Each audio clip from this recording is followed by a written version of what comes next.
A'udzubillahi minasyaitonirrajim. Bismillahirrahmanirrahim.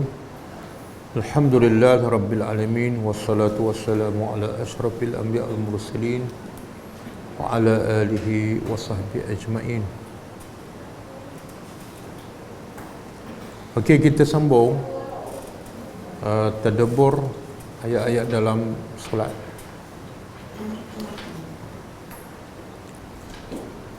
Cuma sebelum kita sambung yang seterusnya, saya nak sebut beberapa panduan ataupun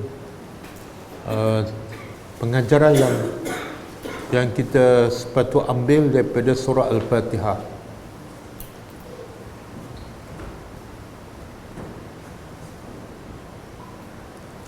Cuba tengok daripada ayat pertama.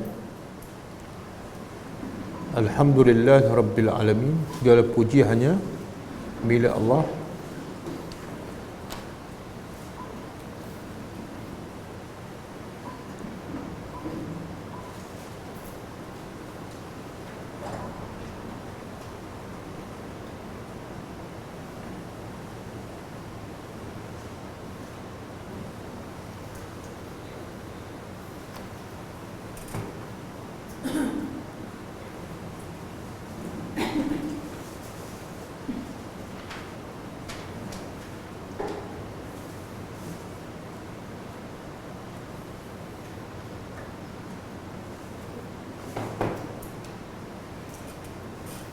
Okey, surah Fatihah ni secara umum ada tiga tujuan utama. Ada tiga tujuan utama, ataupun boleh dibahagi pada tiga bahagian. Pertama, menerangkan sebab-sebab wajib mengabdikan diri hanya kepada Allah.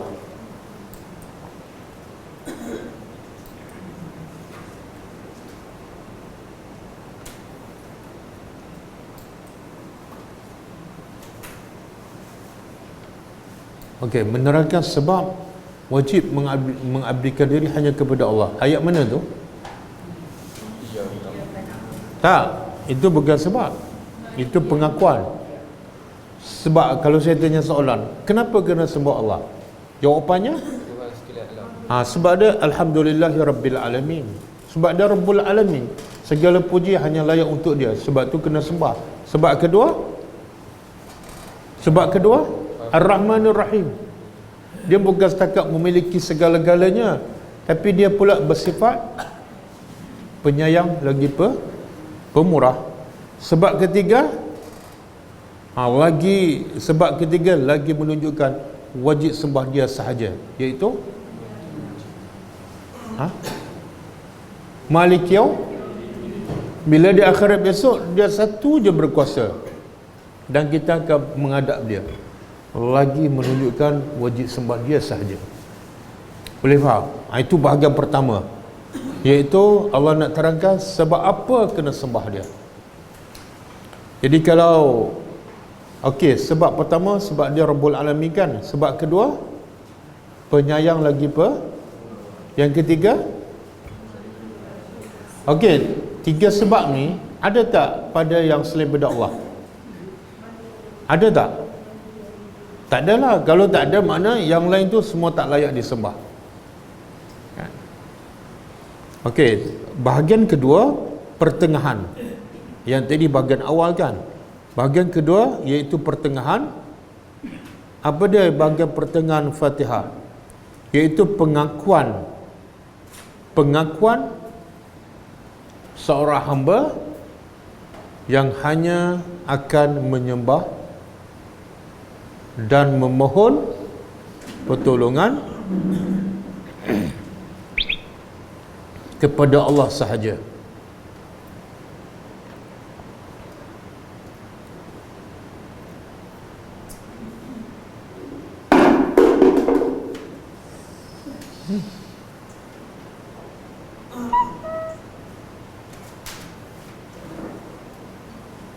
Boleh? Ayat mana tu? Ha? Pengakuan dan pengiktirafan. Iyyaka na'budu wa iyyaka nasta'in, itu bahagian tengah. Okey, bahagian ketiga dan bahagian akhir dalam surah Fatihah ialah ciri-ciri jalan lurus dan jalan untuk mengabdikan diri kepada Allah. Jadi bahagian akhir surah Fatihah ialah menyebut ciri-ciri jalan yang lurus dan jalan untuk mengabdikan diri kepada Allah.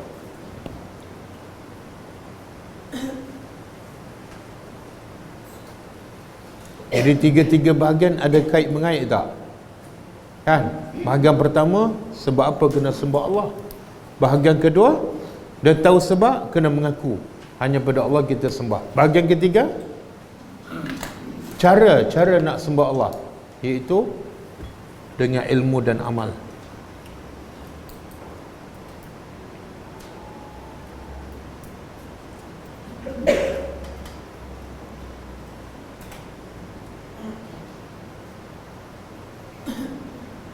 Okey, poin yang kedua, rahmat Allah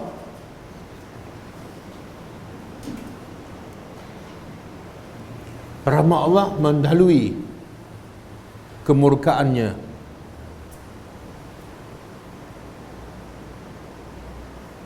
Rahmat Allah mendahului kemurkaannya. Macam mana tu? Ayat pasal Allah murka tu ada tak? Ayat ke berapa?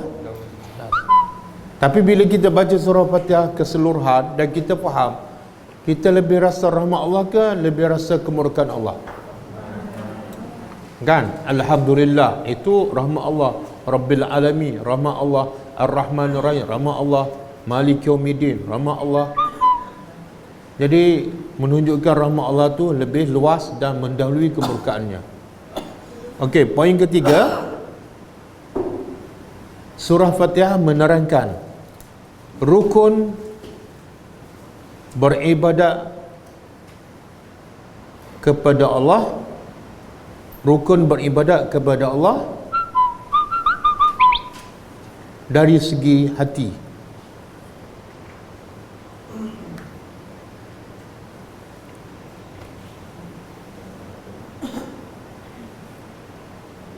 Jadi solat ada rukun, haji ada rukun, ibadat kepada Allah secara umum pun ada rukun. Apa rukun dia? Makna apa tu? Apa makna rukun? Apa makna rukun? Kalau tak ada, tak sah. Macam Fatihah rukun solat kan? Kalau tak baca Fatihah, tak sah. Wukuf, rukun wukuf. Haji, kalau tak wukuf, tak sah. Kena bawa juga, walaupun sakit, kena bawa pergi Arafah. Maka sama juga ibadat ada rukun dia. Kalau tak ada rukun ni, ibadat dia tak diterima. Okey, rukun pertama, cinta kepada Allah.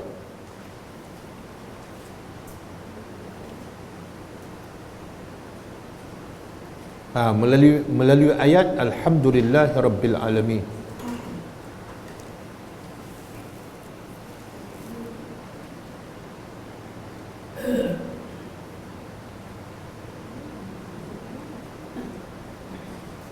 Okey, yang kedua, rukun kedua, mengharap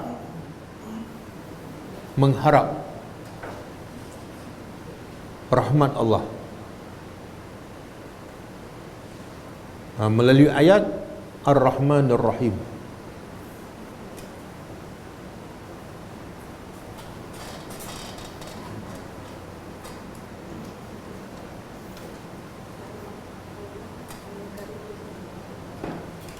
Hukum ketiga, takut kepada azab Allah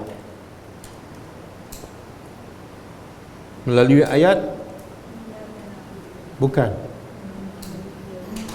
takut pada azab Allah. Ayat apa tu? Malikum Yaumiddin, cerita pasal akhirat kan. Cerita pada akhirat ni, kalau tak tak lulus ujian memanglah masuk neraka dan kekal. Jadi cerita akhirat cerita yang menakutkan. Boleh? Jadi bila nak beribadat kena ada tiga ni. Satu, kena ada cinta pada Allah. Jadi kalau salat dalam keadaan tak ada cinta, salat tak bermakna. Kemudian lepas salat kena ada rasa harap rahmat Allah, salat kita diterima. Dalam harap-harap jangan melampau. Kena ada juga rasa takut solat tak diterima. Bolehkah?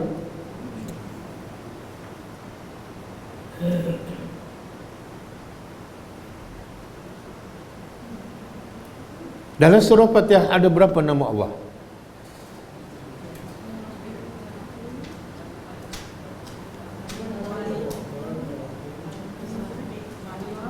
Dah baca 50 tahun, sekarang baru nak kira.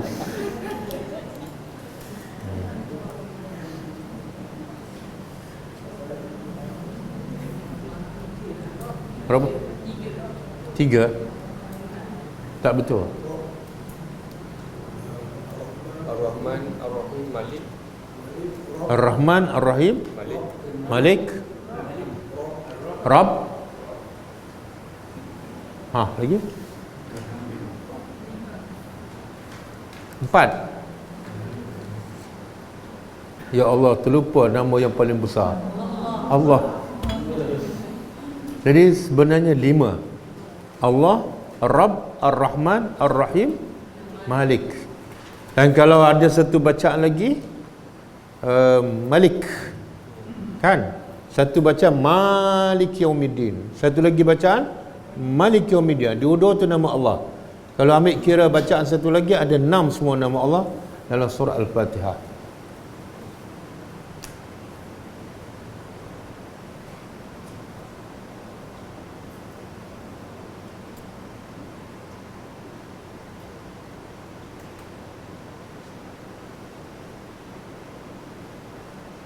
Okey.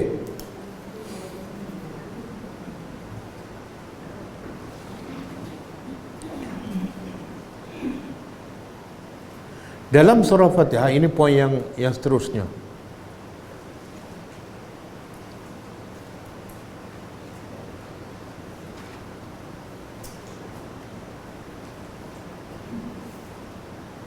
Ada 10. Dalam surah Fatihah ada 10 perkara yang paling besar dan afdal. Dalam surah Fatihah ada 10 perkara yang paling besar dan afdal.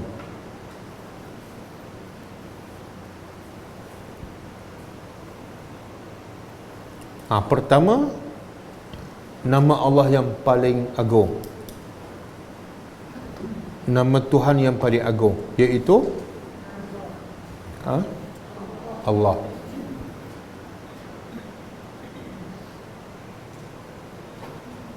Yang kedua, dalil yang paling besar menunjukkan kekuasaan dan kesempurnaan Allah. Dalil yang paling besar yang menunjukkan kekuasaan dan kesempurnaan Allah yang berhak disembah. Apa dia? Rabbul Alamin. Rabbul Alamin itu bukti paling jelas Allah tu layak disembah.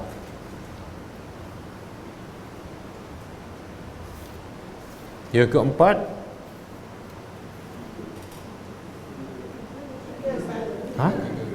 oh 3. Okey, 3. Tersilap.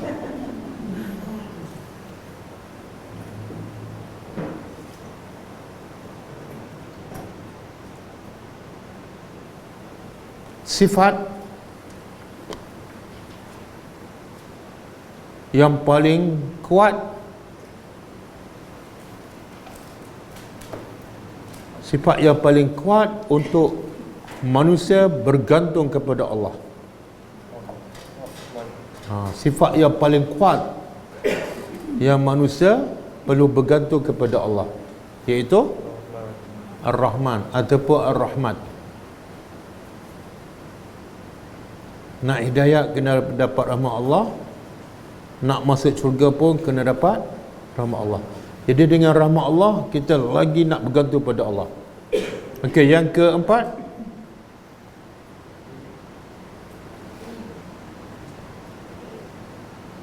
tanda yang paling jelas dan paling besar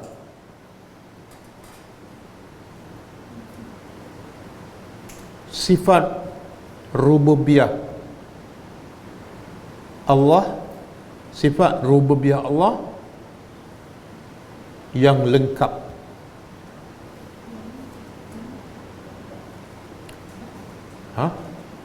Sifat yang paling jelas dan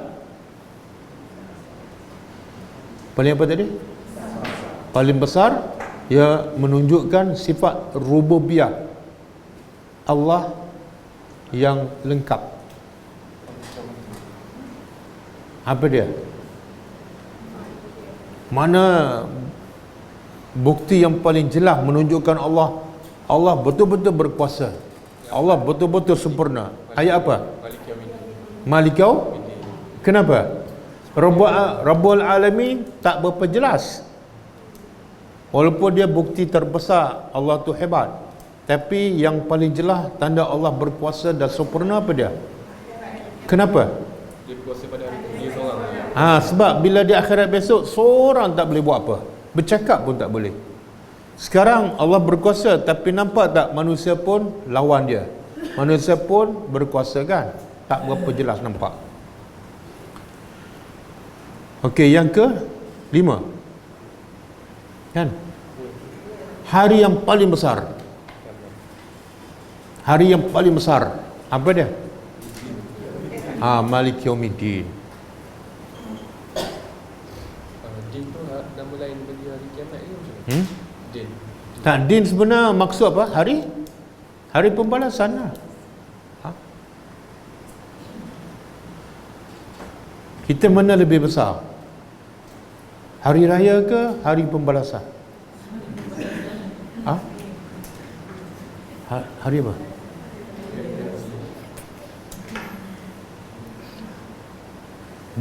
Kita tak rasa hari pembalasan lebih besar. Kenapa? Saya nak tanya, seronok hari raya dengan seronok masuk syurga, mana lebih hebat? Tapi proses nak masuk syurga kena ada hari pembalasan. Sebab tu hari pembalasan sangat besar. Sebab itu yang menentukan kita akan bahagia selama-lama. Jadi hari raya tak ada apa-apa. Okey. Yang ke berapa? 6. Hak Allah yang paling besar. Hak Allah yang paling besar ke atas hamba. Apa dia? Ayat apa? Iyyaka na'budu. Kita minta tolong Allah besar, kita puji Allah besar, tapi lebih besar daripada itu sembah dia. Ada tak orang puji Allah tapi tak sembah? Ada tak? Ramai.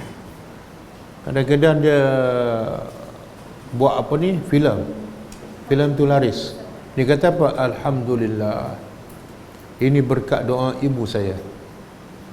Dia puji Allah tapi sebenar dia tak sembah Allah pun. Okey, yang ke 7.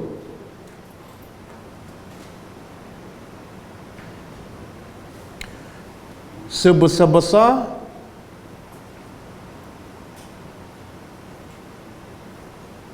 nikmat, sebesar-besar nikmat ke atas setiap hamba,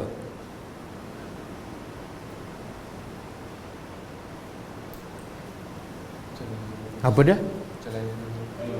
Jalan yang lurus, bukan sehat.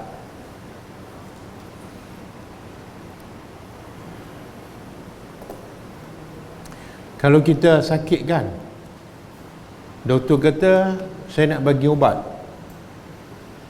dengan ubat ni kamu boleh sihat. Ustaz pula bagi saya nak mengajar awak tadabbur, dengan tadabbur ni kamu dapat jalan yang lurus. Kita nak yang mana? pilihan. Nak obat ke nak tadabbur? Dah agak dah jawab dia mesti nak dua. Saya kata diberi pilihan. Sebab apa kita nak dua-dua? Sihat betul. Sebab kita rasa sihat tu macam nikmat yang besar. Tak. Ada orang sakit fizikal tapi hati dia sihat. Dia boleh baca Quran. Dia macam ni mata buta kan. Lepas tu badan sakit tapi masih boleh baca Quran, masih boleh berzikir. Ada orang sihat walafiat tapi tak keluar pun zikir daripada mulutnya. Okey, yang ke berapa? 8. Yang ke 7 ke 8? 8. Doa yang paling besar dan utama. Kalau yang lurus. Doa yang paling besar dan utama, ihdinas siratal mustaqim. Betul? Setuju?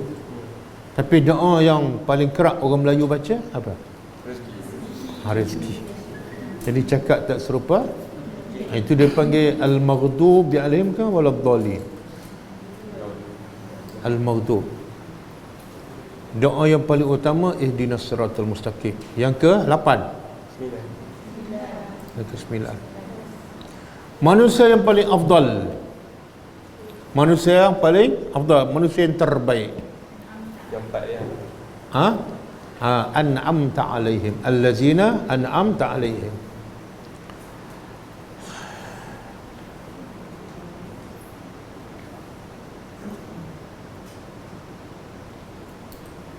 Sebab itu banyak yang Allah puji dalam Al-Quran, orang yang berharta ke orang yang beriman.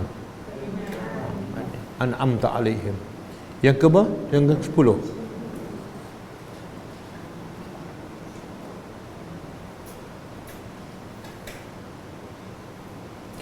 Manusia yang paling jauh daripada Allah dan rahmatnya. Orang yang Tak. Manusia paling jauh daripada Allah dan rahmatnya. Siapa?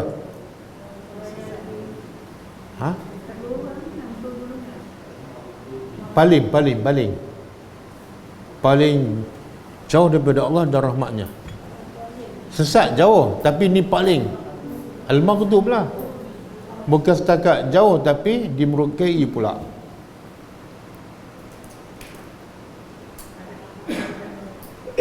Apa dia?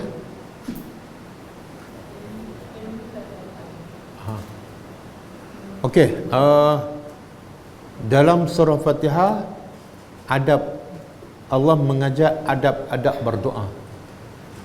Dalam surah Fatihah adab-adab berdoa. Pertama, adab berdoa ikhlas. Ikhlas kerana Allah. Dalam ayat apa ni? Ayat apa ni ikhlas? Iyyaka na'budu. Jadi kadang-kadang doa sebab bila sakit baru berdoa. Mana tak ikhlas lah. Dia doa sebab nak sihat kan? Lepas tu ada hadis Nabi kata, siapa yang berdoa pada Allah, orang yang selalu berdoa ketika senang, ketika sihat, maka Allah akan bantu dia ketika dia sakit, walaupun dia tak berdoa. Yang kedua, mengikuti sunnah. Mengikuti sunnah Nabi. Maknanya berdoa pun kena ikut sunnah, iaitu utamakan doa daripada Nabi. Ayat apa?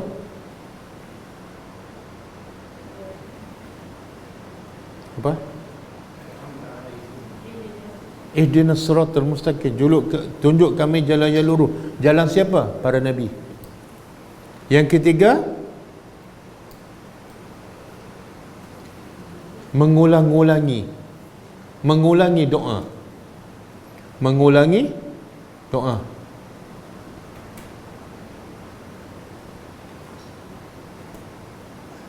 Mengulangi doa dan bersungguh-sungguh.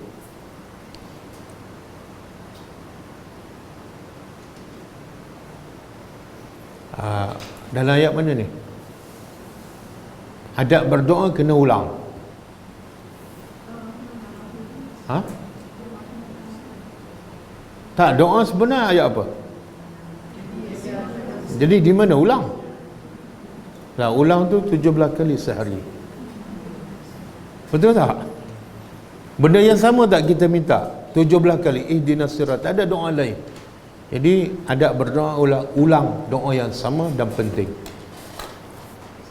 Yang kelima, yang keempat, hati yang hadir dan tidak lalai. Hati yang hadir dan tidak lalai.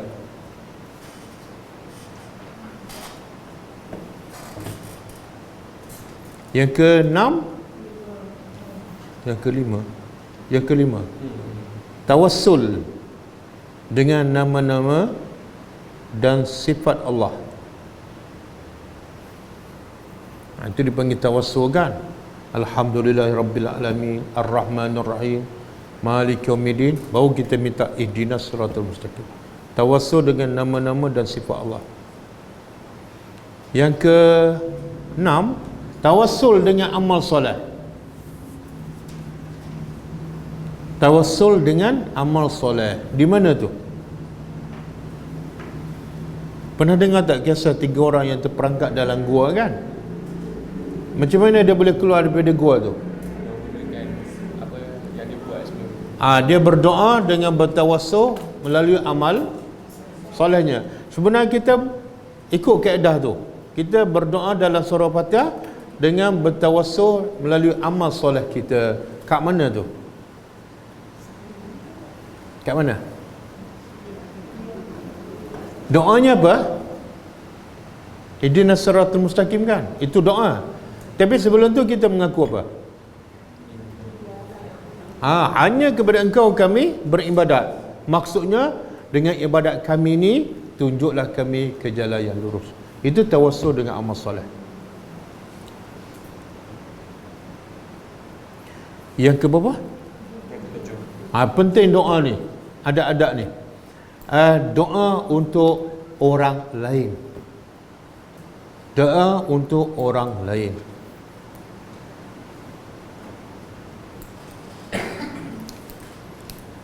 Kenapa penting doa untuk orang lain?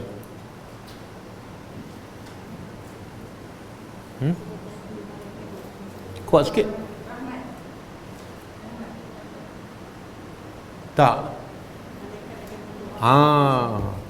Bila kita berdoa pada orang, malaikat pun akan kata walaka mislu. Bagi engkau seperti yang kamu minta untuk kawan kamu. Contohlah kita minta kawan kita sihat. Malaikat pun kata apa? Kamu pun akan dapat juga sihat. Kita minta supaya kawan kita senang hidup. Malaikat kata apa? Kamu pun akan dapat senang. Okey. Jadi kat mana tu kita minta doa untuk orang dalam Fatihah? Perasan tak kita berdoa untuk orang dalam Fatihah? Kat mana? Dina. Dina tu apa makna? Kami semua. Perasan tak kita berdoa untuk orang dalam kata ihdina? Perasan tak? Bila perasan? Baru sekarang lah. Perasan. Jadi makna apa tu? Bila kita kata tunjuklah kami semua, malaikat pun kata apa? Untuk kamu pun sama. Okey, yang ke berapa? 8. Yang ke-8, berdoa dengan ringkas tapi padat. Kalau bahasa hadis Nabi dia panggil apa? Jawami'ul kalim. Jawami'ul kalim, ringkas tapi padat. Kita minta ringkas ke padat? Siratal mustaqim. Tapi macam-macam dalam tu ada tak? Yalah, apa saja sihat badan, senang hidup, keluarga semua jadi anak soleh, semua termasuk. Jadi minta satu tapi dalam tu ada banyak. Jangan doa berjela-jela tapi yang tak penting. Minta apa ni? Minta anak lulu je PSR. Lepas tu minta rumah tak dimasuki pencuri. Minta pokok bunga sentiasa Contohlah banyak je, tapi hidayah tak minta. Okey, yang ke berapa? Yang ke-9. Doa dalam keadaan takut dan harap. Doa dalam keadaan takut dan harap.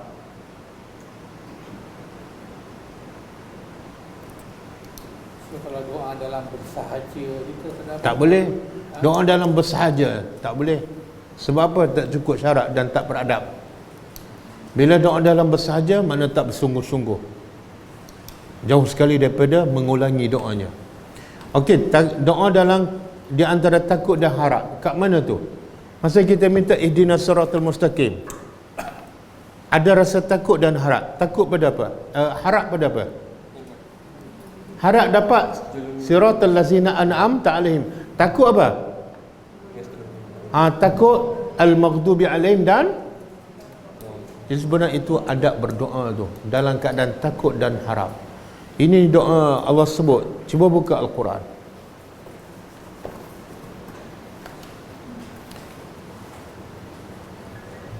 Dia bacaan dalam salat yang paling penting Fatihah.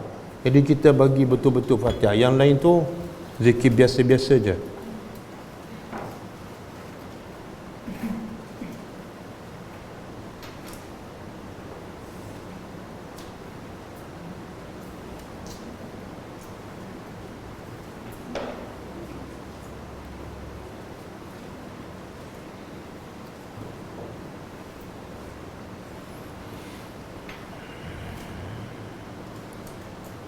Okey, buka surah Al-Anbiya. Surah Al-Anbiya ayat 90. Muka surat 239. Surah 21. Muka surat 239.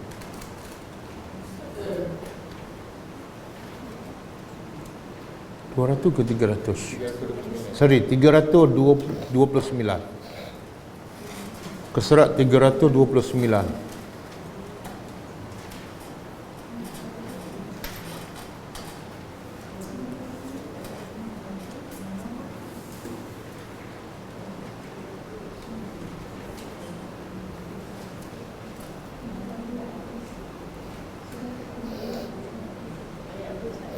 Ayat 90.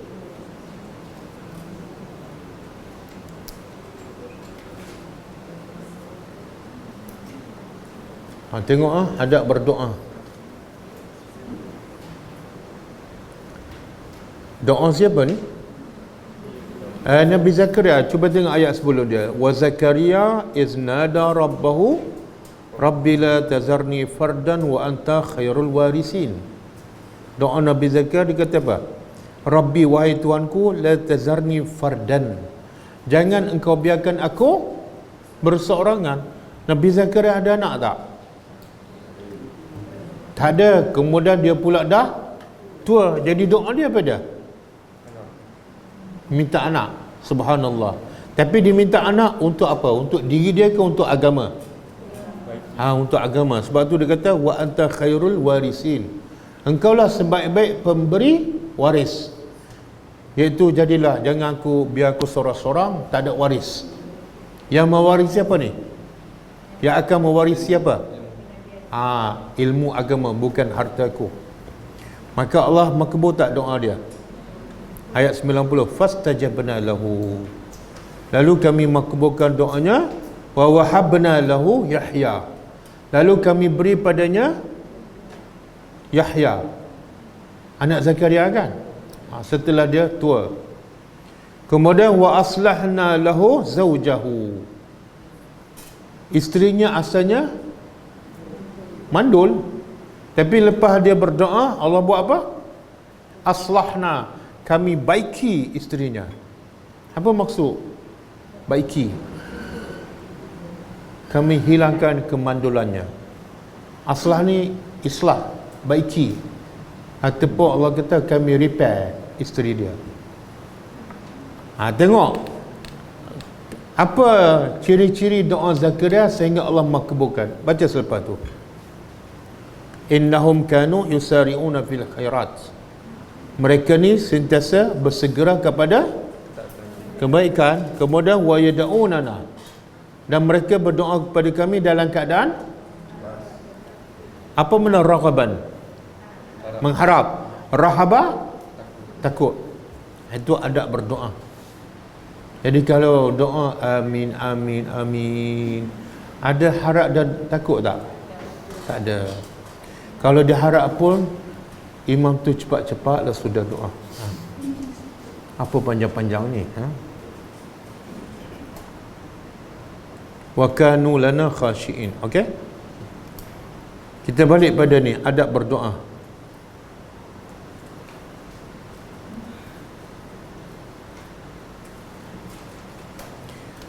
Disunatkan ketika berdoa dalam keadaan berwuduk.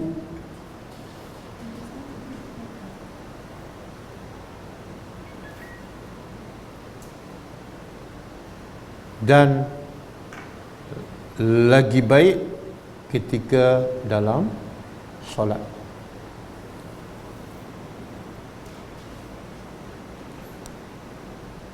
Bila dia baca ihdinas siratal mustaqim, dia berwuduk tak? Sebab apa? Sebab dia solat. Kemudian dalam solat pula. Jadi kalau doa di luar solat dalam keadaan tak berwuduk berbeza. Doa ketika berwuduk dan di dalam solat.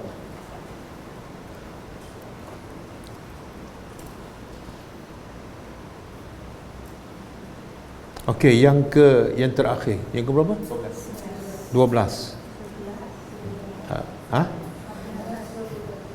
11 ke 12? 10 disunatkan doa dalam keadaan wuduk. 11 disunatkan doa dalam solat. Tak, itu satu poin. Okey, 11. Hendaklah bertaubat sebelum berdoa. Hendaklah bertaubat sebelum berdoa. Jadi bila kita doa dalam Fatihah ihdinas siratal mustaqim, sebelum tu kita bertaubat tak? Bertaubat tak? Bertaubat ke tak? Bila tu? Di mana tu?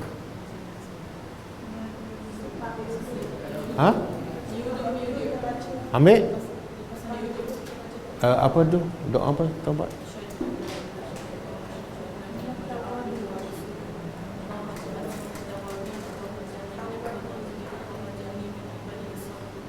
Oh, panjangnya.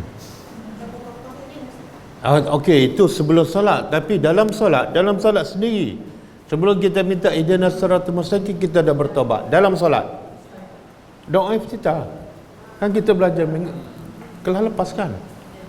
Allahumma ba'id baini wa baina khataayaya kama ba'adta bainal masyriq wal maghrib. Itu taubat tu.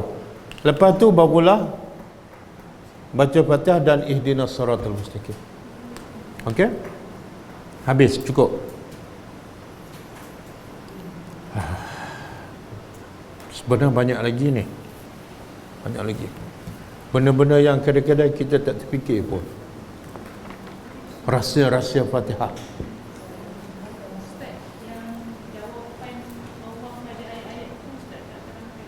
Okey. Lepas pada apa tadi? Iyyaka na'budu wa iyyaka nasta'in kan? Allah jawab apa? Ini antara ku dan antara hambaku, dan bagi hambaku apa saja dia minta. Kita berbaca lagi ihdinas siratal mustaqim, Allah jawab sama. Ini antara ku dan hambaku, bagi hambaku apa yang dia minta. Kita minta lagi siratal lazim, Allah jawab yang sama. Jadi lepas tu semua Allah jawab yang sama.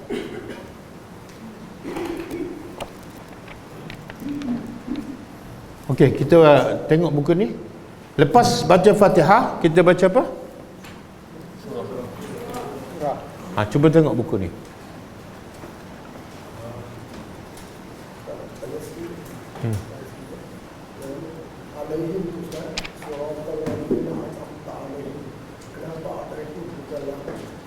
Alaihim. Kenapa tak alaihum? Kenapa tak lahum? Kenapa tak alaihim? Sebab Ustaz dah beritahu kalau ala Kesudahannya tak bagus untuk bermusibah kan. Kalau laha bagus kan. Oh, Laha bagus, adha tu tak atas. dia okey. Dia ala tu benar tak baik bila di awal ayat. Contoh laha ma kasabat, laha di awal, bukan laha di akhir. Mana benar baik. Wa alaiha maktasabat. Jadi kalau ala di awal ayat mana tak baik. Tapi kalau ala tu di akhir, sekarang alaihim di awal ke di akhir? Di akhir bukan makna tak baik. Bukan makna tak baik. Jadi bila ala di akhir, tengok apa yang Allah bagi. Kalau Allah bagi nikmat, baiklah. Kalau di akhir tu ala, tapi sebelum tu Allah cerita pasal azab, mana tak baiklah. Tengok benar apa yang Allah bagi. Tapi kalau ala di awal, menunjukkan tak baik. Okey, cuba buka muka surat.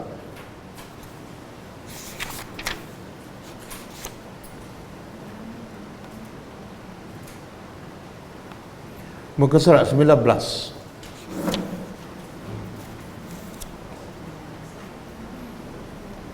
Dan perbualan kita dengan Allah ada dalam muka surat 17.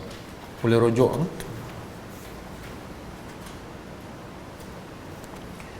Sekarang lepas baca Fatihah, kita baca amin kan, muka surat 19. Dalil dan faedahnya. An Abi Hurairah radhiyallahu anhu qala kana Rasulullah SAW iza faragha min qiraati ummi al-Quran rafa'a sautahu wa qala amin.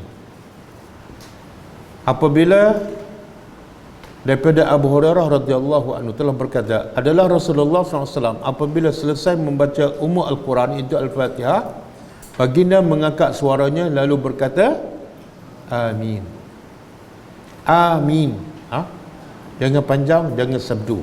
Cuba tengok pengajar hadis. Hadis ini menunjukkan sunat menyebut amin dengan kuat selepas selesai membaca Al-Fatihah. Siapa yang perlu baca amin dengan kuat? Imam dan makmum lah. Tapi bila imam baca perlahan, makmum jangan kuat. Dan imam pula dia kena baca kuat bila tu?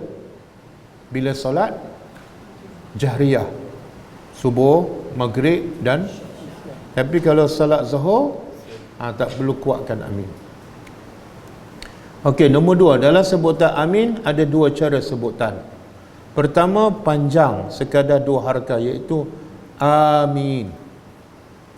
Kedua, pendek iaitu amin. Jadi 2 aja. Amin, satu lagi amin. Yang amin tak ada.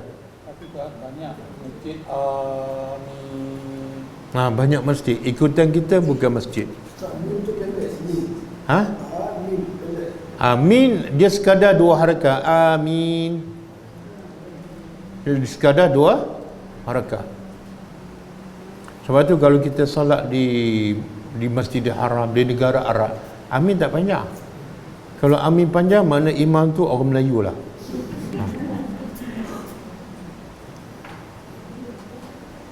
Okey, mim tak boleh ditasydidkan ataupun sabdu. Kata Al-Jauhari, ulama bahasa, tasydid al-mim adalah salah. Ini juga pendapat mazhab Syafi'i. Mazhab Syafi'i pun tak boleh sabdu kami, tak boleh baca amin. Imam Syafi'i pun kata tak boleh. Tapi pengikut mazhab Syafi'i sabdu dan panjang. Jadi tak tahu kita ni ikut mazhab siapa sebenarnya.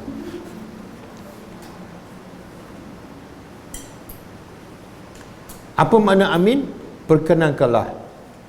Iaitu perkenankanlah permohonan kami supaya ditunjuki jalan yang lurus yang membawa kami ke syurga. Apa kelebihan bila kita sebut amin? Ini kita dah tahu kan. Sekiranya sebutan amin imam dan makmum selari dengan sebutan amin para malaikat, maka diampunkan segala dosa-dosa kecil yang lepas. Besar tak nikmat? Apa nikmat ni? Diampunkan Besar tak nikmat diampunkan dosa? Ya. Kalau saya bagi 10,000, satu lagi pilihan diampunkan dosa. Nak yang mana? Betul. Senang pilih yang mana? Saya pilih 10,000 lah sebab Ustaz Muhyiddin tak boleh ampunkan dosa. Ha? Saya pilih 10,000 lah sebab Ustaz Muhyiddin tak boleh ampunkan dosa. Ah. Macam tu saya tak bagi dua-dua lah. Tak, sebab dalam kepala kita 10,000 lebih besar daripada keampunan Allah. Betul kan? Betul. Yang kita duk cari keluar pagi balik malam tu, kita cari apa? Duit. Dan dalam cari duit kita buat dosa tak? Buat. Makna seolah apa? Duit tu lebih penting daripada keampunan. Seolah macam tu. Okey, muka surat 20. Sebutan amin hendaklah dibaca dengan kuat bagi solat jahriyah, manakala dibaca perlahan bagi solat sirriyah. Ini adalah pendapat mazhab Syafi'i dan Hanbali. Okey. Lepas baca amin, baca apa? Hukum membaca surah selepas Al-Fatihah. Hukum dan dalilnya. Siapa tak ada buku boleh ambil buku. Boleh ambil.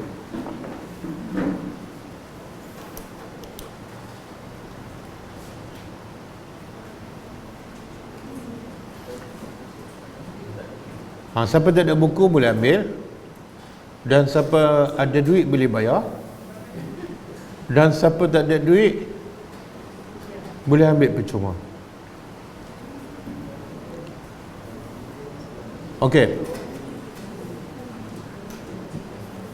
Baca muka surat 20. An Abi Qatadah radhiyallahu anhu qala kana Rasulullah SAW yusalli bina fayaqra'u fi az-zuhri wal 'asri fi rak'ataini al-awlayaini fi Fatihatil Kitab wa surataini wa yasmi'una al-aya ahyanan wa yatawwilu ar-rak'atal ula wa yaqra'u fil ukhrayaini bi Fatihatil Kitab. Maksudnya daripada Abi Qatadah radhiyallahu anhu telah berkata, adalah Rasulullah SAW salat bersama kami, maka baginda membaca dalam salat zuhur dan asar dalam 2 rakaat pertama Fatihatul Kitab dan 2 surah. Macam mana sahabat tahu Nabi baca surah lepas Fatihah? Kan solat zuhur ni, solat siang baca perlahan. Tapi pernah dia baca kuat. Sebab kadang-kadang Nabi baca kuat, jadi sahabat tahu Nabi baca surah selepas Fatihah. Lepas tu dia kata apa? Dan kadang-kadang baginda membaca beberapa ayat dengan kuat. Solat apa ni? Solat zuhur. Baginda memanjangkan rakaat pertama dan membaca dalam 2 rakaat akhir Fatihatul Kitab sahaja. Kalau solat zuhur, rakaat 3 dan 4 baca Fatihah, tak ada surah. Kita tahu kan? Jadi boleh tak kita solat zuhur di rumah bagi perempuan, solat zuhur tapi baca Fatihah kuat, lepas tu baca surah selepas Fatihah pun kuat? Boleh tak? Boleh. Sunnah Nabi tak? Sunnah. Yang tak sunnah apa dia?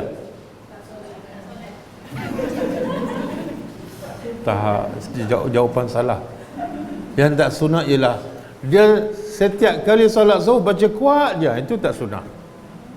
Sunnah Nabi kadang-kadang kuat, kadang-kadang tahan. Okey, jadi solat lepas Fatihah Nabi baca surah tak? Surah. Baca. Surah apa yang Nabi baca?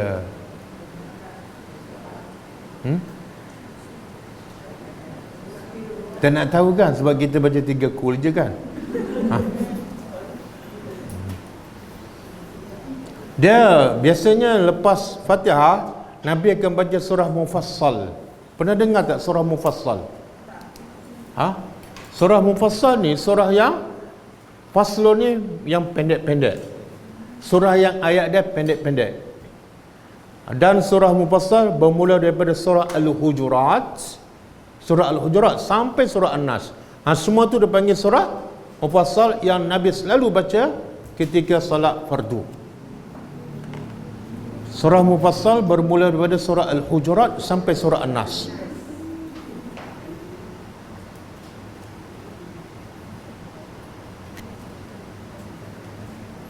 Dan sunnah Nabi juga, bila baca surah selepas Fatihah, Nabi akan habiskan surah. Nabi tak baca awal surah, ataupun tengah ataupun Tebuk lah. ataupun tebuk. Tak.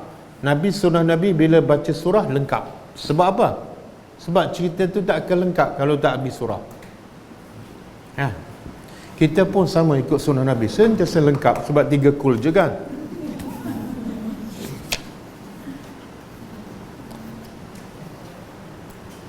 Sebab apa Nabi baca surah Mufassal sahaja ketika salat fardu 5 waktu? Kenapa tak baca surah yang mutawwal? Mutawwal ni panjang, macam Baqarah ke. Belakang tu ada. Sebab sunnah Nabi juga kena meraihkan makmum. Sehingga kan bila satu masa Muaz bin Jabal dia solat bersama Nabi, solat Isya. Lepas balik ke rumah, kat kawasan kaum dia tunggu dia untuk solat dengan Muaz. Muaz kata, aku dah solat. Kaum dia kata apa? Aku nak juga, kami nak juga kamu jadi imam pada kami. Maka Muaz pun jadi imam.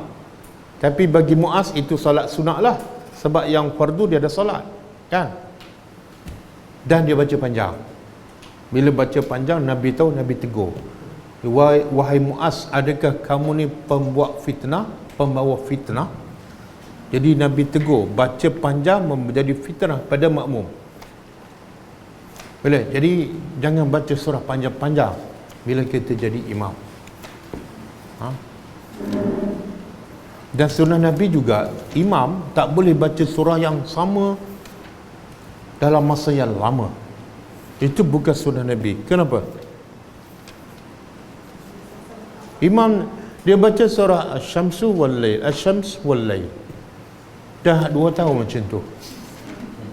Itu menyalahi sunnah Nabi. Kenapa? Menyebabkan makmum jadi boring.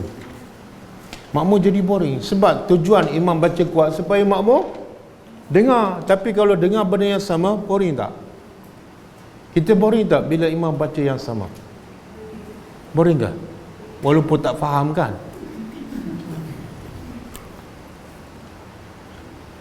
Batulah imam ni, kalau imam yang patut jadi imam yang hafiz. Kalau imam hafiz, betul, pengalaman saya, kalau imam tu hafiz, dia selalu baca surah lain, kita solat pun jadi seronok sebab dengar ayat baru setiap hari. Itu menjadikan solat kita khusyuk. Okey, itu imam. Kalau kita sendiri, sunnah Nabi tak baca surah yang sama je lepas Fatihah? Tak. Jadi ikutlah sunnah Nabi, tukar-tukarlah surah. Okey?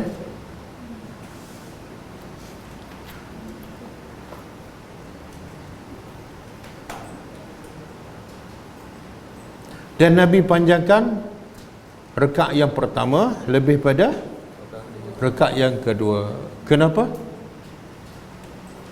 Sebab Nabi ni rahmatan lil alamin. Nabi bukan dia nak masuk syurga sorang-sorang, dia nak masuk semua sekali.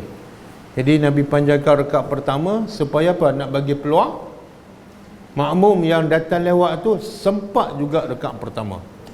Jadi rahmat Nabi sampai tahap dalam solat. Bahkan ketika solat pun Nabi meraihkan kanak-kanak kan, menunjukkan Nabi ni rahmat kepada semua umat dia, termasuk ketika sedang solat.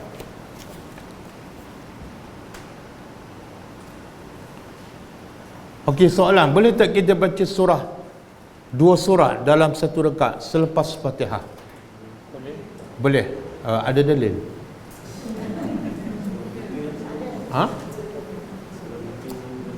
Jelas ada dalil ke tak? Itu makna ihdinas siratal mustaqim. Bila iyyaka na'budu, apa dia cara dia? Ihdinas siratal mustaqim. Tunjuklah kami jalan yang lurus. Jalan siapa? Jalan para nabi.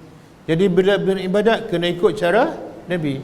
Jadi ada dalil tak? Nabi pernah baca 2-3 surah dalam satu rakaat? Ada. Tapi Nabi baca 2-3 surah tu biasanya ketika Nabi solat malam. Nabi solat malam kan, satu rakaat Nabi baca surah Baqarah, An-Nisa dan Ali Imran. Satu rakaat. Pernah dengar? Pernah dengar? Jadi Huzaifah, masa tu Huzaifah ikut Nabi solat malam. Huzaifah kata apa? Aku harap lepas ayat 100 Nabi rokok lah kan? 100 ayat ni, tapi lepas 100 Nabi sambung. Huzaifah pun cakap dalam hati lah, dia cerita balik lepas tu, aku harap sampai ayat 200 Nabi rokok lah. Tak rokok lagi, habiskan. Dia pun apa? Dia kata apa? Aku harap lepas surah Baqarah ni Nabi rokok lah. Tapi tak rokok, sambung surah An-Nisa. Lepas tu dia kata apa? Aku tak harap apa-apa dah. Sebab habis An-Nisa, Nabi sambung lagi surah, baru satu rakaat. Itu dalil boleh baca 2 surah, 3 surah dalam satu rakaat.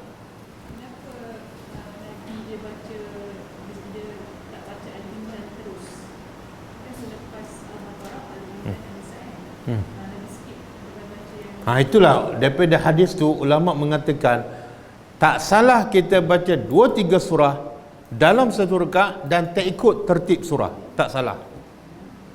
Yang salah apa dah? Baca satu surah tapi tak ikut tertib ayat. Dia baca walam yakul lahu kufuwan ahad, kemudian kul huwallahu ahad.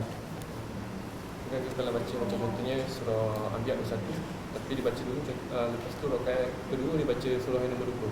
Boleh lah, sebab dalilnya boleh. Boleh. Tapi lagi yang afdal ialah ikut tertib surah. Macam rakaat pertama kita salat witir kan, nak baca 3 surah sekaligus. Kan boleh tak?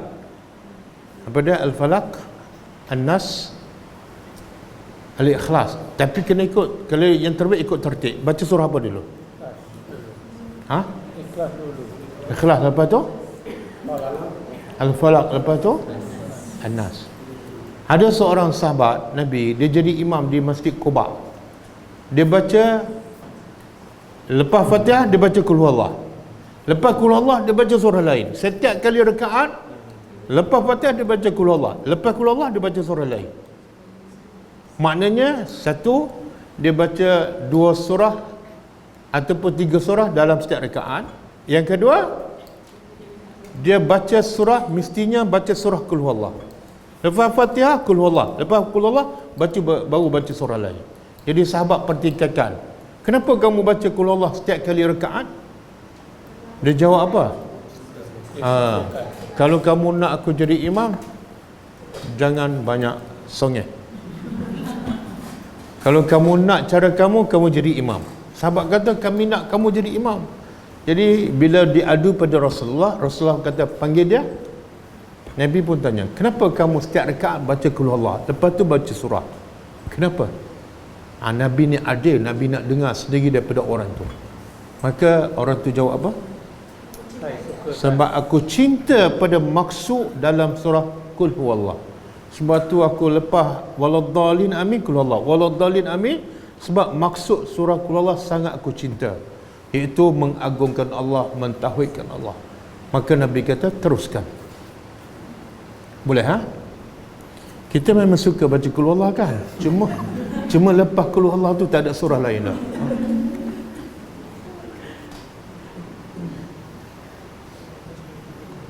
Okey, cuba tengok nombor 10, mentadabbur ayat-ayat yang dibaca.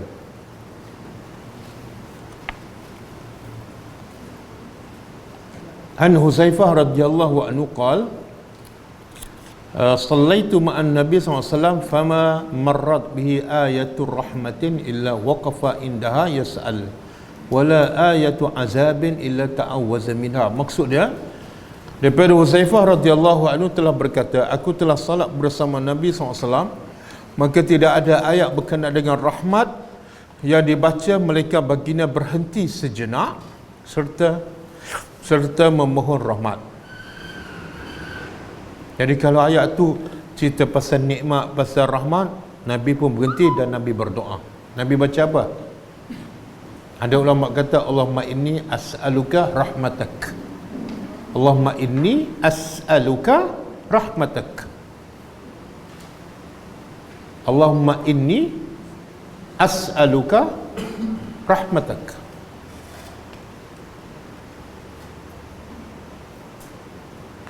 Tapi syarat nak baca doa ni, syaratnya apa? Kena fahamlah ayat. Jangan pula ayat cerita pasal azab, Allahumma inni as'aluka rahmatak.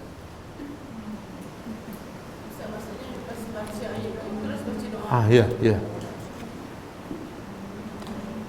Itu menunjukkan bahawa setiap ayat yang dia baca mesti faham. Sampai faham tu sampai tahap apa? Sampai ada tindakan daripada kita. Cerita pasal azab, ya Allah aku berlindung. Itu maksud faham sampai tahap tu.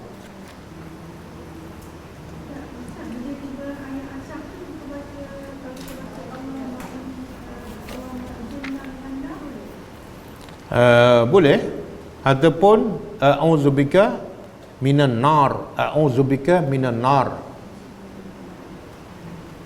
Ada selepas ni, tapi saya dah terjemah dalam bahasa Melayu. Cuba tengok pengajaran dia. Pengajaran hadis, pertama hendaklah mentadabbur, menghayati ayat Al-Quran yang dibaca, sama ada ketika membaca ataupun mendengar. Sama ada kita baca jadi imam ataupun kita jadi makmum, kita mendengar. Sama ada dalam salat ataupun di luar salat, kena tadabbur. Firman Allah Ta'ala, Al-Quran adalah sebuah kitab yang kami turunkan kepadamu dan umatmu, kitab yang banyak faedah dan manfaatnya, untuk mereka memahami dengan teliti kandungan ayat, untuk mereka memahami dengan teliti kandungan ayat-ayatnya, dan untuk orang-orang yang berakal sempurna mengambil pengajaran. Jadi tujuannya ayat tu imam baca kuat supaya apa? Kita tadabbur ayatnya dan kita ambil pengajaran. Yang kedua, Allah Subhanahu Wa Taala mencela mereka yang tidak mentadabbur ayat-ayatnya dan menyifatkan mereka ini adalah orang yang tertutup hati dan mindanya. Firman Allah Ta'ala, apakah mereka tidak berusaha untuk mentadabbur isi-isi Al-Quran, atau hati-hati mereka ada kunci penutup yang menghalangnya daripada menerima ajaran Al-Quran. Jadi Allah nak mencela orang yang baca tak faham, ataupun dalam solat pun dia tak faham apa-apa, baca je. Allah kata orang ni hati dia tertutup. Yang ketiga, disunat berta'awuz, iaitu minta berlindung dengan Allah apabila membaca ataupun mendengar ayat-ayat mengenai azab ataupun ancaman. Macam tadilah, a'udzubillahi minan nar, a'udzubillahi minan nar. Biasa kita a'udzubillah minasyaitan. Tapi kalau cerita pasal api neraka, a'udzubillahi minan nar, tukar je. Yang keempat, yang ketiga, disunatkan berta'awuz, iaitu minta berlindung dengan Allah apabila membaca atau mendengar ayat-ayat mengenai azab ataupun ancaman, dan disunatkan memohon rahmat apabila membaca ataupun mendengar ayat-ayat berkenaan dengan rahmat. Yang keempat, walaupun ada ulama mengharuskan berta'awuz ataupun memohon rahmat dalam salat sunat sahaja, tapi kaedah fiqh mengatakan sesungguhnya apa yang sabit tetap bagi sesuatu salat, maka ia juga sabit untuk salat yang lain. Kalau Nabi buat salat sunat, maka dalam salat fardu boleh tak baca doa tadi? Boleh. Pendapat kata boleh. Oleh itu harus untuk salat fardu sebagaimana harus untuk salat sunat. Daripada Abdul Rahman bin Abi Lais, daripada bapaknya berkata, aku mendengar Rasulullah SAW membaca dalam salat bukan salat fardu, maka apabila membaca ayat tentang syurga dan neraka, lalu baginda berkata, aku mohon berlindung dengan Allah daripada neraka, dan celakalah bagi penghuni neraka. Ini hadis sahih riwayat Ahmad dan Ibnu Majah. Dalam bahasa Arabnya apa dia? Cuba terjemah. Biasa Arab terjemah Melayu, ini Melayu terjemah Arab.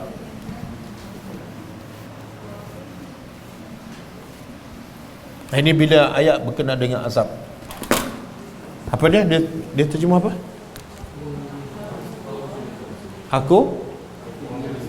Aku berlindung daripada, Allahumma inni a'udzubika minan nar.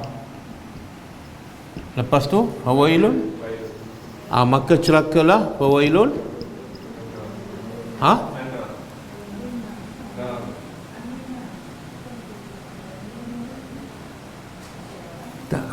dia tulis apa? Bagi penghuni neraka. Fawailun min ashabi an-nar, ashab penghuni. Ni yang bahasa Arab. A'udzubika kalau tak nak sebut Allahumma ini pun tak apa. Start daripada a'udzubika terus. A'udzubika minan nar wa wailun min ashabin nar.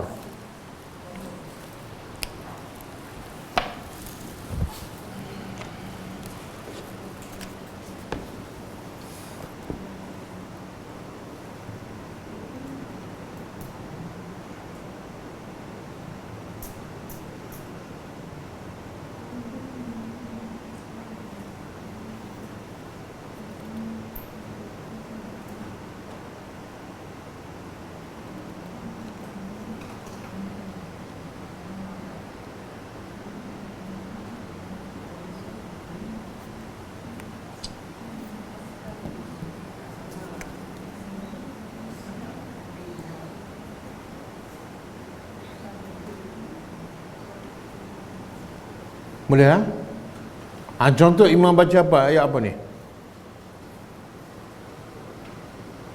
Kalla la yumbazanna fil hutamah wa ma adraka mal hutamah narullahi al-muqadah. Itu cerita pasal apa tu? Neraka. Kemudian allati tattali'u alal afidah. Kemudian innaha alaihim muqsadah fi amadin. Kita baca ni, a'udzubika minan nar fa wailun min ashabin nar.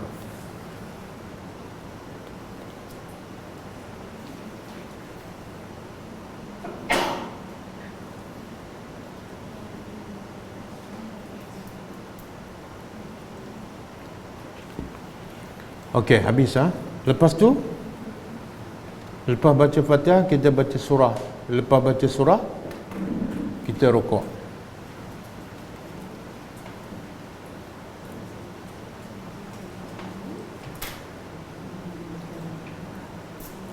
Satu lagi sunnah Nabi saya nak sebut di sini ialah bila Nabi baca Quran, tak kira surah Fatihah ke surah biasa ke, Nabi baca macam mana? Nabi baca muddan mudda, iaitu baca sebutan makhrajnya, tajwidnya, dan setiap ayat Nabi berhenti. Itu maksud muddan mudda. Setiap ayat Nabi berhenti, setiap ayat Nabi berhenti. Sebab apa? Sebab Nabi nak tadabbur maksud setiap ayat. Kalau baca laju, sambung-sambung je, memang fikiran kita tak sempat nak tadabbur. Jadi kita baca Fatihah ke surah apa ke, jangan, yang terbaiknya jangan sambung. Qul huwallahu ahad, berhenti. Allahus samad, berhenti. Lam yalid, berhenti. Walam yulad, berhenti. Walam yakul lahu. Jangan baca qul huwallahu satu nafas. Qul huwallahu ahad lil. Saya pun tak kerti nak sambung. Ada kan? Kalau tarawih tu bukan qul huwallahu satu nafas. Kadang-kadang surah panjang pun dia boleh baca satu. Itu sebenar. Satu tak ikut sunnah Nabi. Yang kedua, dia tak tenang. Bila kelang kabut nak habis je, dia tak dapat apa-apa kebaikan daripada baca Al-Quran. Okey? Bila rukuk kita baca apa? Cuba buka muka surat 25.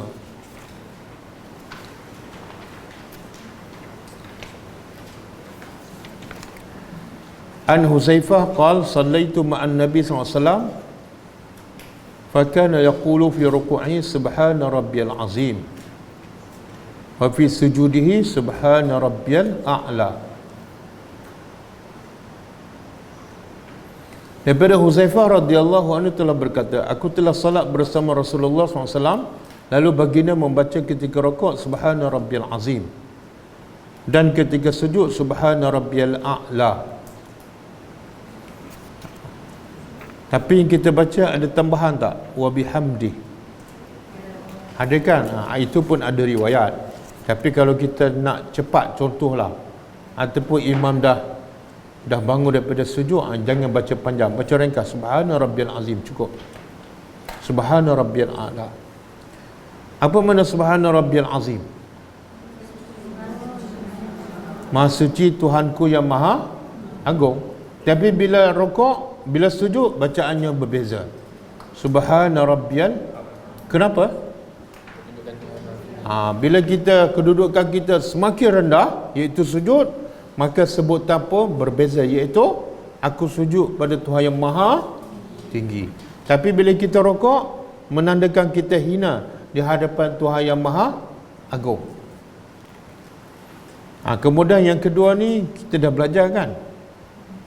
An Aisyah qalat kana Rasulullah SAW yuksiru an yaqula fi ruku'ihi wa sujudihi subhanakallahumma rabbana wa bihamdika Allahumma ighfirli. Apa maksudnya? Subhanaka, Maha suci Engkau, Allahumma, ya Allah, Rabbana, wahai Tuhan kami, wa bihamdika, dan dengan memuji Engkau, kemudian Allah maghfirli, ya Allah, ampunlah dosaku. Ini Nabi baca bila ni? Ketika rukuk dan sujud. Bila Nabi mula baca zikir ni? Bila turun surah An-Nasr. Sebenarnya itu Nabi baca ni berasas daripada Al-Quran dan hasil daripada tadabbur Nabi. Bila Allah kata iza ja'a nasrullah wal fathu, kemudian wa ra'aitan nas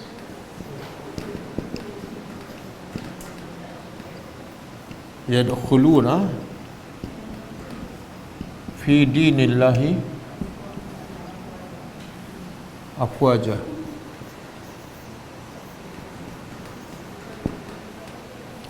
Maka Allah perintah apa? Fasabbih bihamdi rabbika wastaghfirhu.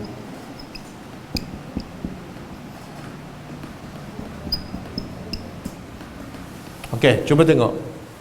Iza ja, apabila jaa nasrullah, telah datang pertolongan Allah, wal fathu, kemenangan, iaitu pembukaan kota Mekah kan. Tahun berapa? Tahun 8 Hijrah. 8 Hijrah kan. Kemudian lepas kota Mekah dibuka, apa berlaku? Wa ra'aitan nas, engkau melihat orang ramai, iaitu orang Mekah, orang Quraisy, yadkhuluna, mereka masuk ke dalam agama Allah afwaja, berbondong-bondong. Maka Allah pun perintah Nabi. Allah perintah Nabi apa? Selepas menang, selepas ramai masuk Islam, fasabbih. Perintah pertama, sucikan dengan memuji Rabbika. Perintah kedua, wastaghfirhu, minta ampun. Jadi berapa perintah? 2 ke 3? 2 ke 3? 2 kan? Sabbih, sucikan Allah dengan memujinya, dengan memuji Tuhan engkau. Yang kedua, bila perintah, wajib tak? Wajib. Sebab tu bila Nabi tadabbur ayat ni, Nabi pun lepas turun je ayat ni, Nabi selalu mengikut perintah Allah, dan Nabi baca ketika rukuk dan sujud. Fasabbih bihamdi rabbika, ini perintah Allah. Yang Nabi baca apa dah?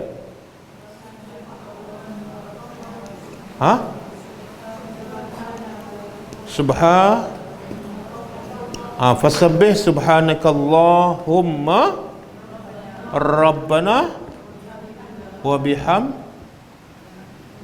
bihamdika. Ini perintah yang pertama ni. Sucikan dengan memuji Tuhan engkau. Nabi berkata subhanaka, maha suci engkau, Allahumma, ya Allah, rabbana, wahai Tuhan kami, wa bihamdika, dengan memuji engkau. Perintah kedua, dan minta ampunlah kepada Allah. Nabi pun ikut perintah Allah. Nabi kata Allahumma ighfirli, Mintalah ampun. Allah, Nabi kata, ya Allah, ampunlah dosaku. Jadi sejak turun ayat ni, Nabi baca zikir ni ketika rukuk dan sujud sampai wafat. Nabi wafat tahun berapa hijrah?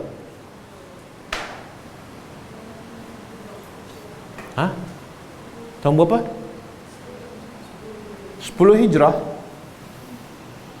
Turun surah ni 8 hijrah, Nabi wafat 10 hijrah. Jadi Nabi baca doa ni berapa lama? 2 tahun. Jadi sunnah Nabi, kita kena baca doa ni ketika rukuk dan sujud. Ustaz, kalau kita solat macam Pakistan dia tidak membaca dalam rukuk dan sujud, dia tak baca, dia lebihkan kepada Fatihah dan tahiyat saja. Apa hukum? Macam sujud dia tak baca, dia cuba buat sujud, bangun. Tapi mana tahu tak baca? Memang laju. Laju orang kita berlaju tapi baca. Tapi saya tengok memang dia membuat perbuatan saja, dia kata dia tak baca. Dia kalau tak baca, sebab itulah beza rukun dengan wajib dan wajib dengan sunat. Jadi apa hukum baca zikir ketika rukuk dan sujud? Ada ulama kata wajib, ada ulama kata sunat sahaja. Kalau dalam mazhab kita Syafi'i, sunat. Makna apa? Kalau tak baca, tak berdosa dan solat sah. Jadi mungkin mazhab orang Pakistan ni dia ambil hukum sunat. Jadi tak baca pun, yang wajib, yang rukun apa dah? Rukuk dan tamak nina. Baca sunat. Jadi kalau siapa yang tak baca, solat dia tetap sah. Cuma kurang pahala lah, sebab dia tak ikut sunnah Nabi. Dalam mazhab kita Syafi'i pun sunat baca. Dalam mazhab Hanbali wajib baca walaupun sekali. Bila rukuk kena baca subhana rabbiyal azim walaupun sekali, cukup. Kalau tak baca berdosa. Itu mazhab Hanbali. Okey? Jadi sekarang tukar doa. Tak nak tukar pun tak apa. Subhana rabbiyal azim, lepas tu baca yang ni. Berapa kali? Subhana rabbiyal azim boleh baca 3 kali. Yang ni pun boleh baca 3 kali, 6 kali. Tapi kalau kita solat berjemaah, tak bolehlah baca panjang-panjang, kena ikut imam. Antara kesalahan yang besar ialah makmum dia tak sama dengan imam. Bila imam rokok, dia tak rokok, imam bangun, dia tak bangunkan. Itu salah, kesalahan yang paling besar. Yang kemungkinan besar makmum tak cukup rakaat. Bila imam rokok, dia tak rokok, imam bangun, dia tak rokok. Mana pendapat paling kuat, ketika itu dia tak dapat rakaat tu. Jadi sepatut dia kena tambah 1. Kalau tak tambah, tak cukup, solatnya tak betul. Okey, lepas tu, lepas rukuk kita bangunkan.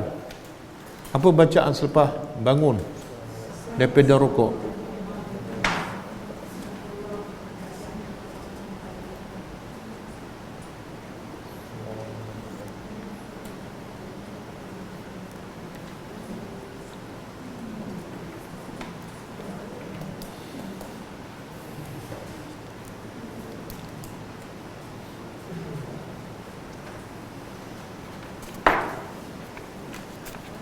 Muka surat 30.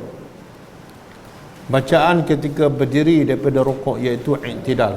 Dalilnya an Abi Sa'id Al-Khudri radhiyallahu ta'ala anhu qala kana Rasulullah SAW idza rafa'a ra'sahu min ar-ruku' qala Allahumma rabbana lakal hamdu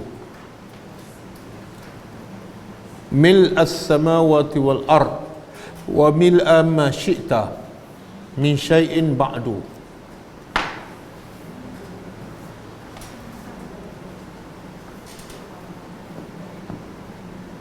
Ahlas sana'i wal majdi ahaqqu ma qala al-'abdu wa kulluna laka 'abdun Allahumma la mani'a lima a'taita wa la mu'tiya lima mana'ta wa la yanfa'u zal jaddi minkal jadd.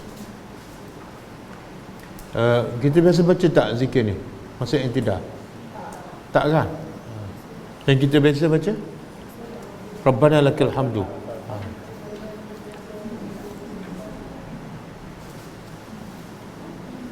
Surat 7 Ustaz. Surat 7 ada. Ha? Surat 27 ada. Pasal yang Yelah, yang pendek tu biasa kita baca ada kan? Dia sebut dalam muka surat 27 kan? Rabbana walakal hamdu.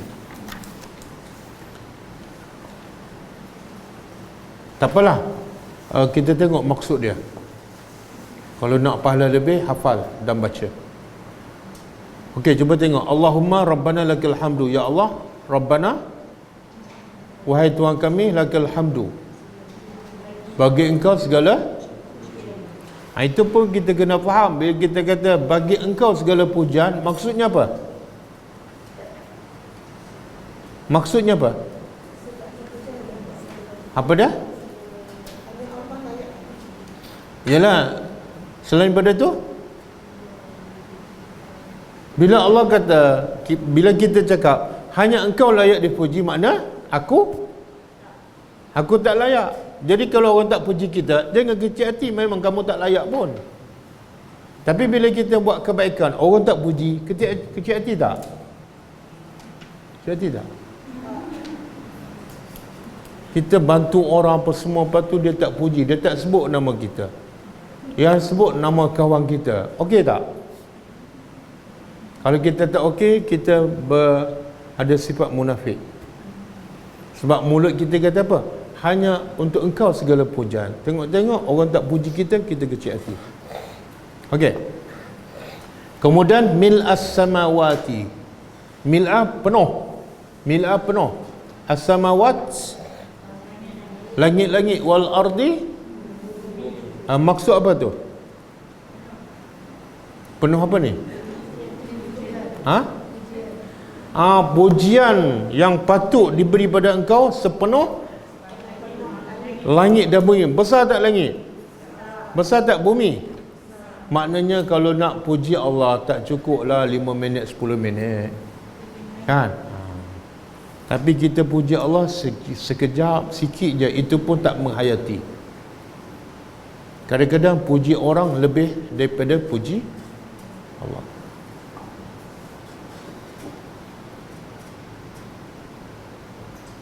Okey, wa mil'a ma syi'ta min syai'in ba'du. Dan pujian ini juga mil'a penuh. Mil'a tu makna penuh. Ma syi'ta, apa yang engkau kehendaki, min syai'in, dari apa saja selepas ini. Jadi pujian engkau ni bukan setakat memenuhi langit dan bumi, tapi memenuhi apa saja yang engkau kehendaki. Mana pujian Allah tu lagi besar, lagi luas. Kemudian kita kata ahlas sana'i wal majdi. Engkau ni memang ahli yang patut dipuji. Ahlas sana' mana ahli yang patut dipuji. Kita ni ahli yang patut apa? Patut dipuji ke patut dicela? Patut dicela. Yalah, orang puji kita tahu tak sebab apa? Apa dia? Tak, kita tak ada apa-apa pun, kita bukan wifi, bukan datuk pun. Orang puji kita sebabnya ialah orang tak tahu keburukan kita. Kalau orang tahu keburukan kita, dia menyesal tak puji kita? Ya Allah, rupa-rupa kamu ni jahat lah. Hati busuk. Betul? Jadi dia tak tahu sebab apa?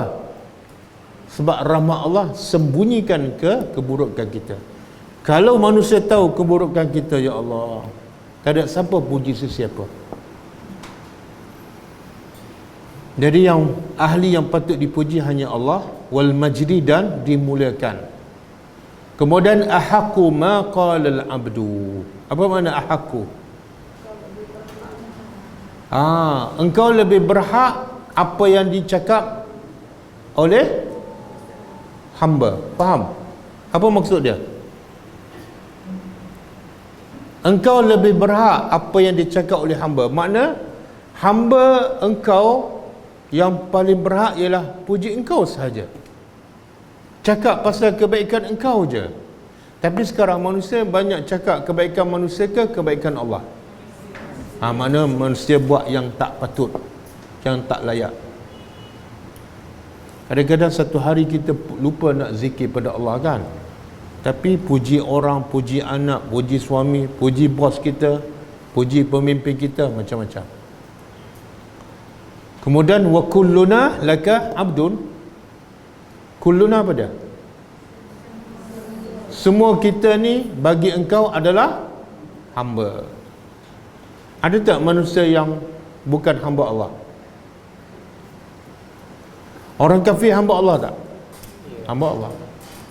Ya, cuma kita kena faham, hamba Allah ni ada dua bentuk. Pertama, hamba Allah dari segi syariat. Hamba Allah dari segi syariat dan kauniyah, ataupun syariat dan ciptaan. Maksudnya, kalau orang kafir, hamba Allah dari segi kauniyah, ciptaan saja. Apa maksud hamba? Turut je lah, dia tak ada pilihan. Okey, orang kafir, dia hamba dari segi apa? Dari segi kauniyah, ciptaan. Iaitu Allah cipta dia lelaki, dia ada pilihan. Allah cipta, Allah takdirkan dia sakit, dia ada pilihan. Tak ada. Tapi dari segi syariat, orang kafir tak ikut. Mana dia bukan hamba ciptaan dan syariat, dia hanya hamba dari segi ciptaan. Boleh faham? Kita orang beriman hamba kepada Allah dari segi ciptaan dan juga dari segi syariat. Jadi Allah cakap apa? Sami'na wa ata'na. Ini maksud wa kulluna laka abdun. Semua kami bagi engkau adalah hamba. Kemudian ini yang biasa kita baca zikir lepas solat. Allahumma la mani'a lima a'taita. Kalau kita faham zikir ni, jiwa kita sentiasa tenang je, apa saja berlaku. Apa dia maksud?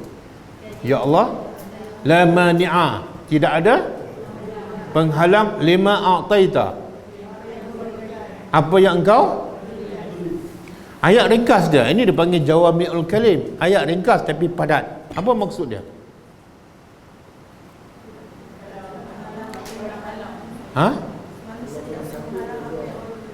Manusia tak boleh halang? Okey, itu maksud dia. Kesan daripada ayat ni, apa yang sepatut ada dalam hati kita? Apa dah?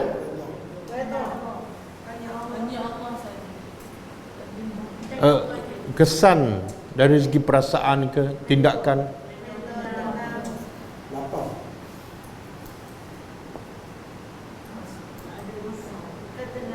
Tak, contohlah kita pergi minta kerja kan, dia tak bagi kan.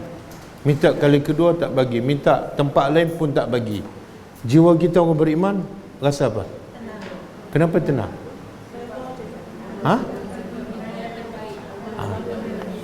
Sebab bila orang tu tak bagi, sebenarnya Allah yang orang tu nampak orang tu tak bagi, tapi sebenarnya siapa yang tak bagi? Allah. Kita pun yakin bila Allah tak bagi, makna tak baik. Bila kita yakin yang itu tak baik, kita rasa apa? Tenang. Sebab tu ada salafus salih, bila dia berdoa, Allah makbulkan, dia suka. Tapi di ketika lain, dia berdoa, Allah tak makbulkan, dia 10 kali suka. Faham kenapa? Sebab yang Allah perkenankan, dia suka sikit je. Sebab apa? Itu pilihan dia.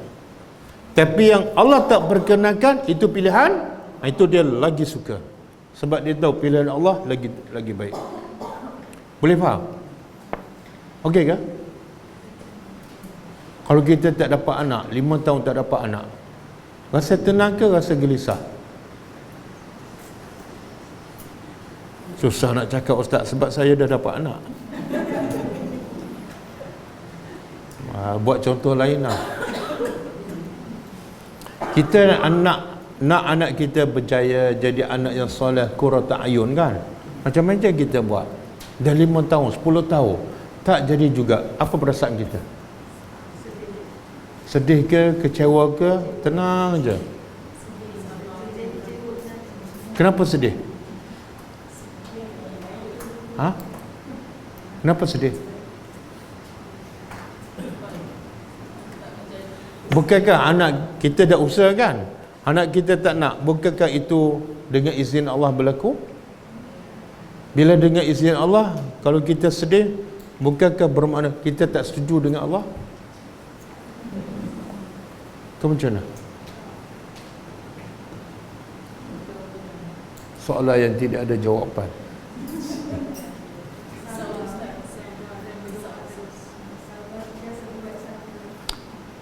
Kita kena ingat satu ayat, inna ma'al usri. Sekarang aku dah usaha, anak aku tak jadi juga, tapi Allah dah janji lepas susah mesti ada senang. Kadang-kadang lepas 10 tahun, kadang-kadang lepas 20 tahun. Anak Nabi aku lama tak nak berubah jadi baik? Lama, sampai Nabi aku menangis dan buta kan, tapi akhirnya berubah tak? Ingat ayat inna ma'al usri. Tak ada satu kesukaran yang berterusan, tak ada satu kesenangan yang berterusan, semua akan berubah. Okey. Allahumma la mani'a lima ataita, tidak ada yang boleh menghalang kalau engkau nak bagi. Wala mu'tiya lima mana'ta, dan tidak ada yang boleh memberi sekiranya engkau menghalang. Wala yanfa'u zal jaddi minka al jadd, dan tidak ada yang memiliki kekayaan boleh memberi manfaat pada dirinya melainkan amalan soleh. Maksud yang hujung tu apa dia? Jangan berbangga dengan kekayaan, sebab kekayaan tidak boleh memberi apa-apa kebaikan. Betul? Betul tak? Kekayaan tak boleh memberi apa-apa kebaikan. Yang boleh memberi kebaikan apa dia? Allah lah. Allah. Banyak tak contoh dalam Quran orang yang Allah bagi kekayaan, lepas tu Allah bakar semua kebun dia? Banyak kan contoh? Surah Kahfi. Yang mana ni? Mana ada pemuda? Pemuda yang dalam gua, lelaki yang ada 2 kebun yang banyak kan. Jadi ada tak kebun yang banyak kekayaan dia memberi manfaat pada dia? Tak ada. Sebab tu bila Allah nak bakar je, dia boleh halang tak? Dan ada satu lagi kisah yang ada kekayaan ni bukan seorang, dia adik-beradik ramai. Bila dia nak halang rezeki kekayaan dia untuk diberi pada orang miskin, Allah bakar semua sekali. Maknanya hak orang miskin banyak tak daripada kekayaan dia? Tak banyak lah, 2.5% je kan zakat kan. Tapi dia halang 2.5%, Allah halang apa pada dia? 100%. Kisah apa tu? Dalam surah apa? Al-Falaq? Bukan. Pernah baca tak ayat ni? Kalau pernah khatam, pernah baca lah.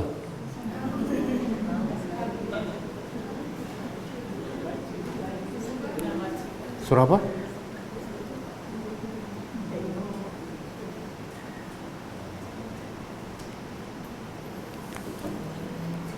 Surah, bukan surah Al-Qalam.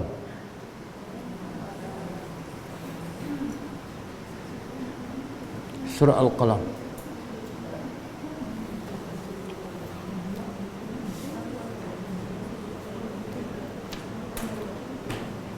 Cuba ayat 17.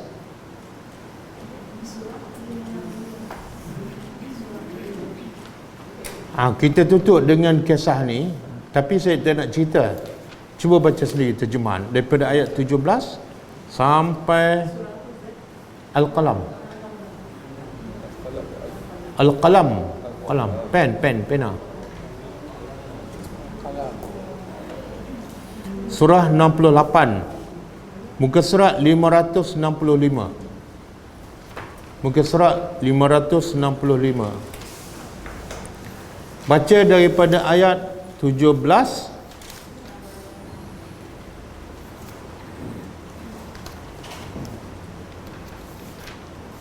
sampai 33.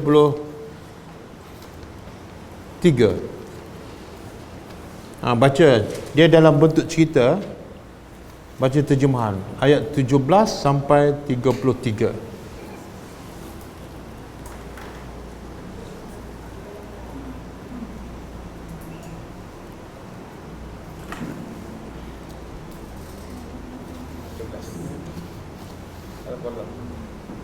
Jangan baca Arab tu, tak faham, baca terjemahan.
Dah baca dah.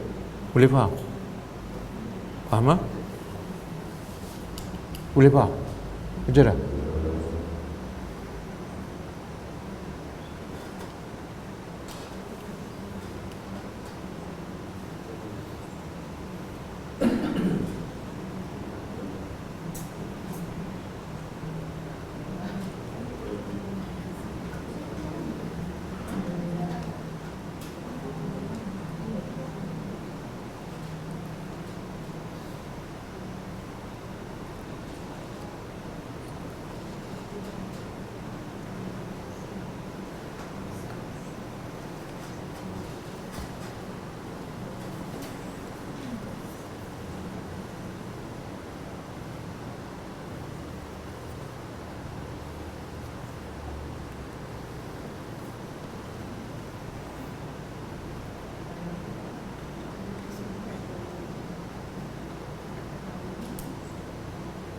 Khusyuk baca, tak habis-habis lah.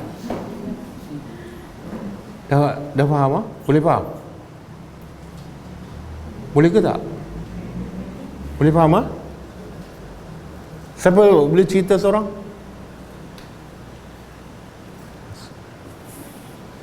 Siapa nak cerita ni? Cuba ringkaskan. Ringkas dan padat.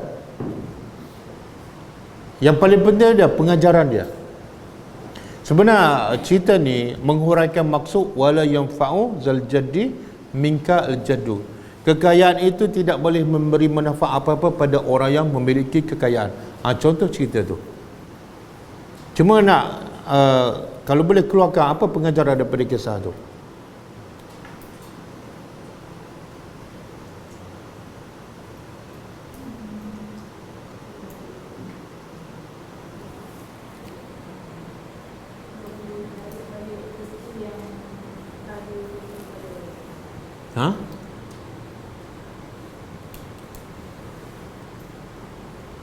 Pengajaran dia, okey, pertama, bila kita tak bagi hak orang,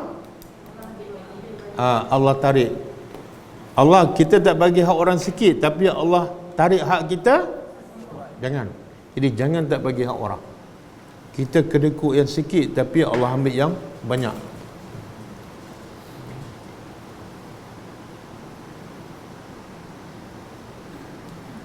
Yang kedua pengajaran, bila dia merancang untuk kutip hasil tanaman kan, bila dia rancang waktu malam, pengajarannya apa? Janganlah bila bercakap waktu malam kita rasa Allah tak dengar dan tak catat. Tengok Allah rakam cerita tu dalam Quran kan, walaupun dia berbuat di waktu malam Allah bongkarkan. Okey, cukup lah. Cukup. Saya yang tanya, saya yang jawab. Kita tutup dengan membaca tasbih kafarah. Subhanakallahumma wa bihamdika asyhadu an la ilaha illa anta astaghfiruka wa atubu ilaik. Assalamualaikum warahmatullahi wabarakatuh.